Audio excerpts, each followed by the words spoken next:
وەڕاستی هۆشیارکردنەوەی خەڵکە لە ڕووی زانستی تێگەیشتن و ژینگە پارێزیەوە ئەمڕۆ بەشدار لەو ڕاکردنەکە لە شاری هەولێر کە ماوەکە 5 کیلۆمەتر بوو.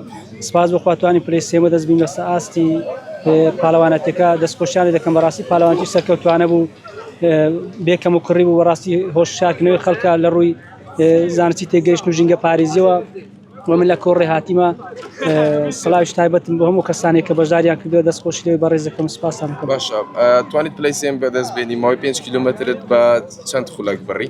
ئەگەر بە 17 دقەم بڕی بەمای 17 خولەک بڕی.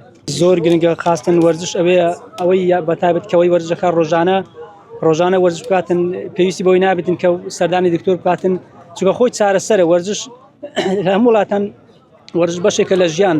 ئێمەش چەند ساڵێکە وەرزشوانین لە ساڵی 2010 و 11 بەدەمام بەشداری هەموو چالەکانم کردێ لە هەموو شارەکان ئەنجامیشم هەبووە.